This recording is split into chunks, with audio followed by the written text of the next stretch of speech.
Hello guys, நம்ம இன்றைக்கி என்ன பார்க்க போகிறோம்னா கதம்ப சாம்பார். வாங்க வீடியோக்குள்ளே போகலாம். 1/4 கிலோ பருப்பு எடுத்திருக்கேன். நல்லா கழுவி மஞ்சத்தூள் போட்டு தண்ணி ஊற்றி வச்சுருக்கேன். ஸ்டவ் பற்ற வச்சு குக்கரை வச்சுக்கலாம். ஸ்டவ்வில் மூடி போட்டு வெயிட் போட்டுடலாம். ஒரு 5 விசில் வரட்டும். பருப்பு வேகட்டும் நல்லா குழைய. இப்போ பருப்பு நல்லா வெந்துடுச்சு. எடுத்து பவுலில் ஊற்றிக்கலாம். கொஞ்சமாக புளி தண்ணி ஊற்றி வச்சுருக்கேன்.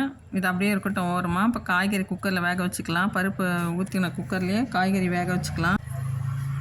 அதே குக்கரில் வெங்காயம் போட்டுக்கிறேன். ஒரு 3 வெங்காயம் நறுக்கி போட்டிருக்கேன். 2 தக்காளி கட் பண்ணி போட்டிருக்கேன் நல்லா பொடிசாக. முருங்கைக்காய் போட்டிருக்கேன். சொரக்காய் கொஞ்சம் கட் பண்ணி போட்டிருக்கேன். 7 வகையான காய்கறி போட்டு சாம்பார் வைக்கிறேங்க. செம்ம டேஸ்ட்டாக இருக்கும். பீன்ஸு, கேரட் போட்டிருக்கேன்.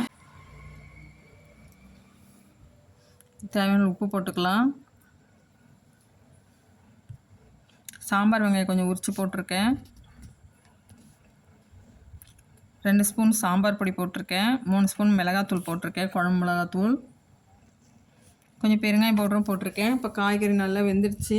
இப்போ கொஞ்சம் மாங்காவும் கத்திரிக்காயும் போட்டிருக்கேன். இப்போ நல்லா வேகட்டும். பாருங்கள் நல்லா வெந்துடுச்சு. இப்போ பருப்பு எடுத்து ஊற்றிக்கலாம். ஊற்றி கொஞ்ச நேரம் கொதிக்க விடலாம்.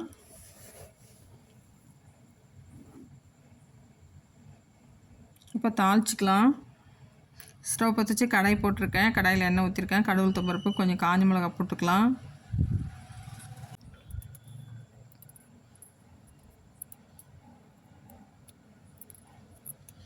கொஞ்சம் கருவேப்பிலை போட்டுக்கலாம்.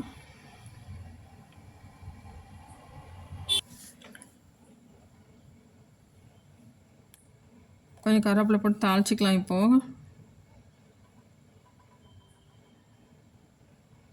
சாம்பார் ரெடி ஆகிடுச்சு. தாளித்து எடுத்துக்கலாம்.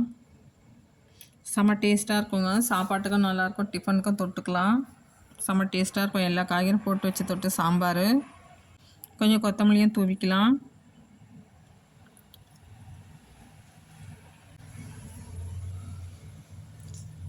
நீங்களும் ட்ரை பண்ணி பாருங்கள். அந்த சாம்பார் செம்ம டேஸ்ட்டாக இருக்கும். இந்த வீடியோ பிடிச்சிருந்தால் லைக் பண்ணுங்கள், சப்ஸ்கிரைப் பண்ணுங்கள், கமெண்ட் பண்ணுங்கள். Thank you friends.